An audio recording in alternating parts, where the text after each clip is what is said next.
របាយការណ៍សង្គ្រាមទាន់ហេតុការណ៍អ៊ីស្រាអែលត្រៀមបើកការវាយប្រហារលើអ៊ីរ៉ង់ជាថ្មីនិងផែនការគំទេចយុទ្ធសាស្ត្រអោងងឹតសូនសង់រដ្ឋមន្ត្រីក្រសួងការពារជាតិនៃប្រទេសអ៊ីស្រាអែលលោកអ៊ីស្រាអែលកាសបានបញ្ជាក់ជាថ្មីម្ដងទៀតនៅថ្ងៃទី14ខែឧសភានេះដោយអះអាងថានៅខណៈនេះអ៊ីស្រាអែលបានត្រៀមខ្លួនរួចរាល់អស់ហើយដើម្បីបើកការវាយប្រហារទៅលើអ៊ីរ៉ង់ម្ដងទៀតលោកបានសង្កត់ធ្ងន់ថាការវាយប្រហារទៅលើអ៊ីរ៉ង់គឺមិនយូរនោះទេវានឹងកើតមានឡើងក្នុងពេលឆាប់ៗខាងមុខនេះហើយលោករដ្ឋមន្ត្រីការពារជាតិរូបនេះបានបញ្ជាក់ថាដើម្បីសម្រេចបាននូវគោលដៅរបស់អ៊ីស្រាអែលគឺត្រូវតែបន្តការវាយប្រហារលើអ៊ីរ៉ង់ជាថ្មីម្ដងទៀតហើយយុទ្ធនាការលើកក្រោយនេះគឺត្រូវតែវាយឲ្យចំគោលដៅទាំងអស់នៃទីតាំងយុទ្ធសាស្ត្ររបស់អ៊ីរ៉ង់ការលើកឡើងរបស់រដ្ឋមន្ត្រីការពារជាតិអ៊ីស្រាអែលរូបនេះបានធ្វើឡើងតែមួយថ្ងៃប៉ុណ្ណោះបន្ទាប់ពីទីប្រឹក្សាសន្តិសុខជាតិសហរដ្ឋអាមេរិកលោក J.D. Vance បាននិយាយថាដំណើរការចរចាកំពុងតែរលូនទៅមុខជាមួយនឹងអ៊ីរ៉ង់ប៉ុន្តែមិនទាន់មានកិច្ចព្រមព្រៀងណាមួយត្រូវបានដាក់នៅលើតុនៅឡើយទេលោកបានបន្ថែមថាការចរចានេះគឺមិនអនុញ្ញាតឲ្យអ៊ីរ៉ង់មានអាវុធនុយក្លេអ៊ែរជាដាច់ខាតលោករដ្ឋមន្ត្រីការពារជាតិអ៊ីស្រាអែលបានបញ្ជាក់នៅក្នុងពិធីចងចាំមួយនៃយុទ្ធជនរបស់អ៊ីស្រាអែលថាបេសកកម្មរបស់អ៊ីស្រាអែលមិនទាន់បិទបញ្ចប់នៅឡើយទេនោះទេហើយអ៊ីស្រាអែលត្រូវតែធ្វើឲ្យចប់និងសម្រេចឲ្យបាននូវគោលដៅតាមមធ្យោបាយណាមួយដើម្បីធានាថាអ៊ីរ៉ង់មិនក្លាយទៅជាប្រទេសដែលបន្តកោតគំរាមកំហែងទៅលើអ៊ីស្រាអែលនិងសហរដ្ឋអាមេរិកទៀតនោះឡើយដូច្នេះវាដល់ពេលដែលអ៊ីស្រាអែលត្រូវបើកប្រតិបត្តិការយោធាទៅលើអ៊ីរ៉ង់ជាថ្មីម្ដងទៀតលោករដ្ឋមន្ត្រីការពារជាតិរូបនេះបានបញ្ជាក់បន្ថែមថាអ៊ីស្រាអែលបានរៀបរួយអស់ហើយនៅលទ្ធភាពនៃការវាយប្រហារយ៉ាងលឿនបំផុតហើយឆាប់ៗនេះនឹងវាយប្រហារទៅលើអ៊ីរ៉ង់ម្ដងទៀតដោយប្រកាសថាអ៊ីរ៉ង់ត្រូវរងចាំទទួលការវាយប្រហារពីសំណាក់យន្តហោះចម្បាំងអ៊ីស្រាអែលជាថ្មីជាមួយគ្នានេះលោកក៏បានបញ្ជាក់ទៀតថាប្រតិបត្តិការវាយប្រហារទៅលើភាគខាងត្បូងនៃប្រទេសលីបង់បានកំទេចគោលដៅជាច្រើននៃមូលដ្ឋានទ័ពរបស់ពួក Hezbollah ដែលមានអ៊ីរ៉ង់នៅពីក្រោយប៉ុន្តែឥឡូវនេះអ៊ីស្រាអែលកំពុងឆ្ពោះទៅរកប្រទេសអ៊ីរ៉ង់ដោយផ្ទាល់ជាថ្មីម្ដងទៀតលោករដ្ឋមន្ត្រីការពារជាតិបានបញ្ជាក់ថាពេលនេះអ៊ីស្រាអែលមិនរងចាំភ្លើងខៀវរបស់សហរដ្ឋអាមេរិកនោះទេព្រោះវាជាកាតព្វកិច្ចនិងបេសកកម្មរបស់អ៊ីស្រាអែលដែលត្រូវធ្វើកិច្ចការអ្វីមួយមុនសហរដ្ឋអាមេរិកប៉ុន្តែអ៊ីស្រាអែលនៅតែធ្វើការសម្របសម្រួលជាមួយសហរដ្ឋអាមេរិកដើម្បីបញ្ជាក់ថាប្រតិបត្តិការយោធារបស់អ៊ីស្រាអែលទៅលើអ៊ីរ៉ង់គឺត្រូវតែមានការគាំទ្រខ្លះដែរពីសហរដ្ឋអាមេរិកសូមរំលឹកថាកាលពីអំឡុងសង្គ្រាម12ថ្ងៃដែលបានផ្ទុះឡើងក្នុងខែមិថុនាឆ្នាំ2025អ៊ីស្រាអែលបានបើកយុទ្ធនាការដោយឯកតោភាគីវាយប្រហារទៅលើអ៊ីរ៉ង់ដោយមិនរងចាំអន្តរាគមន៍ពីកងទ័ពសហរដ្ឋអាមេរិកនោះទេនៅពេលនោះអ៊ីស្រាអែលបានប្រើប្រាស់កម្លាំងទ័ពអាកាសយ៉ាងសន្ធឹកសន្ធាប់បើកការវាយប្រហារយ៉ាងងងឹតមេឃទៅលើប្រទេសអ៊ីរ៉ង់រហូតដល់ចុងក្រោយបំផុតទើបសហរដ្ឋអាមេរិកចូលអន្តរាគមន៍ដោយប្រើប្រាស់យន្តហោះទម្លាក់គ្រាប់បែកយុទ្ធសាស្ត្រ B2 Spirit ទម្លាក់គ្រាប់បែកដែលមានទម្ងន់ជាង13តោនជាច្រើនគ្រាប់ទៅលើទីតាំងរោងចក្រនុយក្លេអ៊ែររបស់អ៊ីរ៉ង់ក្រោយមកលោក Donald Trump ជាអ្នកពន្លត់ភ្លើងសង្គ្រាមភ្លាមរវាងអ៊ីស្រាអែលនិងអ៊ីរ៉ង់ដោយបិទបញ្ចប់សង្គ្រាម12ថ្ងៃនោះឡើយ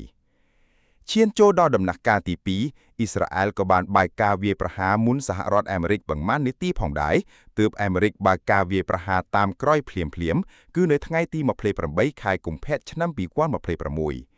នៅថ្ងៃនោះហើយដែលកងយន្តហោះចម្បាំងរបស់អ៊ីស្រាអែលរាប់សិបគ្រឿងនិងកងយន្តហោះចម្បាំងរបស់សហរដ្ឋអាមេរិករាប់សិបគ្រឿងបានរួមប្រតិបត្តិការជាមួយគ្នាបើកការវាយប្រហារហោះយ៉ាងងងឹតមេឃទម្លាក់គ្រាប់បែកនិងបាញ់មីស៊ីលទៅលើគោលដៅសំខាន់នៅទូទាំងប្រទេសអ៊ីរ៉ង់បណ្ដាលឲ្យមេដឹកនាំកំពូលអ៊ីរ៉ង់អាយ៉ាតូឡាខាមីនីស្លាប់បាត់បង់ជីវិតរួមជាមួយឧត្តមសេនីយ៍របស់គាត់យ៉ាងតិច7រូបក្នុងប្រតិបត្តិការ40ថ្ងៃរវាងសហរដ្ឋអាមេរិកនិងអ៊ីស្រាអែលក្រោមលេសថាអ៊ីរ៉ង់នៅតែព្យាយាមផលិតក្បាលគ្រាប់នុយក្លេអ៊ែរនោះភាគីទាំងពីរអះអាងថាខ្លួនបានទម្លាក់គ្រាប់បែកជាង 30,000 គ្រាប់ទៅលើប្រទេសអ៊ីរ៉ង់ដែលក្នុងនោះរួមមានការទម្លាក់ទៅលើទីតាំងរោងចក្រនុយក្លេអ៊ែរទីតាំងស្តុកមីស៊ីលនិងរោងចក្រផលិតដ្រូនរបស់អ៊ីរ៉ង់នៅទូទាំងប្រទេសរហូតដល់ការវាយប្រហារទៅលើស្ពានថ្នល់ទៀតផងអ៊ីរ៉ង់ក៏បានបើកការវាយប្រហារសងសឹកភ្លាមប្រឆាំងនឹងអ៊ីស្រាអែលនិងគោលដៅសហរដ្ឋអាមេរិកនៅទូទាំងតំបន់មជ្ឈិមបូព៌ា ដោយបាញ់សុទ្ធតែមីស៊ីល ballistic ទៅលើអ៊ីស្រាអែលបណ្ដាលឲ្យរោងចក្រចម្រាញ់ប្រេងនិងទីតាំងសំខាន់ៗរបស់អ៊ីស្រាអែលរងការឆាបឆេរយ៉ាងខ្លាំងជាពិសេសនៅទីក្រុង Tel Aviv និងទីក្រុង Jerusalem ប៉ុន្តែអ្នកសង្កេតការណ៍មើលឃើញថាអ៊ីរ៉ង់រងគ្រោះធ្ងន់ធ្ងរបំផុតដោយសារតែអ៊ីស្រាអែលនិងសហរដ្ឋអាមេរិកបានកំទេចប្រព័ន្ធការពារដែនអាកាសរបស់ខ្លួនឲ្យរាបដល់ដីរហូតដល់អ៊ីរ៉ង់ចុះខ្សែខ្លាំងក្នុងការបាញ់មីស៊ីលនិងដ្រូនទៅលើអ៊ីស្រាអែលនិងមូលដ្ឋានទ័ពអាមេរិកក្នុងអំឡុងសង្គ្រាម40ថ្ងៃនោះអ៊ីរ៉ង់ស្ទើរតែអស់សមត្ថភាពក្នុងការវាយបកប៉ុន្តែក្នុងដំណាក់កាលនៃបទឈប់ចាញ់នេះចារកម្មរបស់សហរដ្ឋអាមេរិកបានដឹងថាអ៊ីរ៉ង់បានស្ដារឡើងវិញនៅមូលដ្ឋានគ្រាប់មីស៊ីលរបស់ខ្លួនមួយភាគធំរួមទាំងហេដ្ឋារចនាសម្ព័ន្ធការពារដែនអាកាសដើម្បីត្រៀមទទួលនឹងការវាយប្រហាររបស់អាមេរិកនិងអ៊ីស្រាអែលជាថ្មីទោះជាយ៉ាងណាលោក Donald Trump និងអ៊ីស្រាអែលនៅតែជឿជាក់ថាប្រតិបត្តិការយោធានៅពេលនេះនឹងមិនទុកឱកាសឲ្យអ៊ីរ៉ង់មានលទ្ធភាពការពារប្រទេសបានឡើយលោក Donald Trump អាងថាបើនិយាយពីប្រព័ន្ធការពារដែនអាកាសអ៊ីរ៉ង់គឺគ្មានសមត្ថភាពនោះទេព្រោះលំហអាកាសត្រូវបានគ្រប់គ្រងទាំងស្រុងដោយយន្តហោះចម្បាំងរបស់សហរដ្ឋអាមេរិកនិងអ៊ីស្រាអែលចំណែកឯលំហសមុទ្រវិញក៏ស្ថិតនៅក្រោមការគ្រប់គ្រងរបស់នាវាចម្បាំងអាមេរិកអស់ទៅហើយសហរដ្ឋអាមេរិកអះអាងថា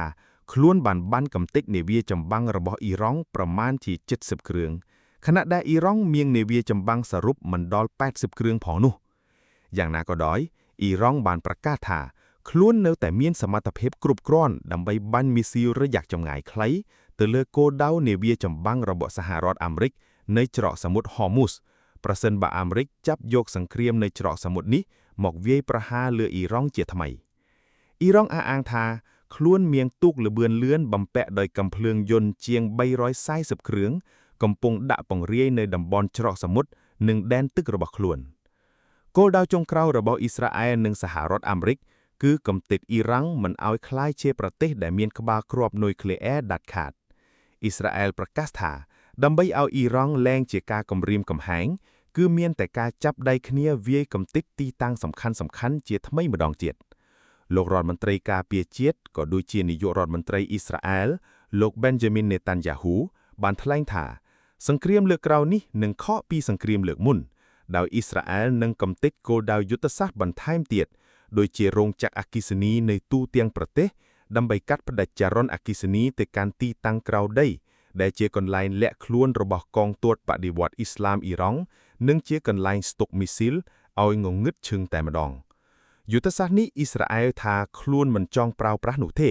ប៉ុន្តែដំណាក់កាលចុងក្រោយនេះប្រហែលជាត្រូវសម្រេចយកដើម្បីកំទេចហេដ្ឋារចនាសម្ព័ន្ធអគ្គិសនីរបស់អ៊ីរ៉ង់ទោះជាយ៉ាងណាអ៊ីរ៉ង់បានប្រកាសថាខ្លួនមិនដែលចោះចាញ់សង្គ្រាមនឹងប្រទេសណាទាំងអស់រាប់ទាំងសហរដ្ឋអាមេរិកផងដែរអ៊ីរ៉ង់នៅតែប្រកាសថាខ្លួនមានសមត្ថភាពការពារខ្លួនគ្រប់គោលដៅទាំងអស់ប្រឆាំងនឹងសត្រូវឈ្លានពានគេរំពឹងថាអ៊ីស្រាអែលអាចនឹងបើកការវាយប្រហារលើអ៊ីរ៉ង់ក្រោយពេលលោក Donald Trump បញ្ចប់ទស្សនកិច្ចនៅទីក្រុងប៉េកាំងនៅថ្ងៃទី14ខែឧសភានេះ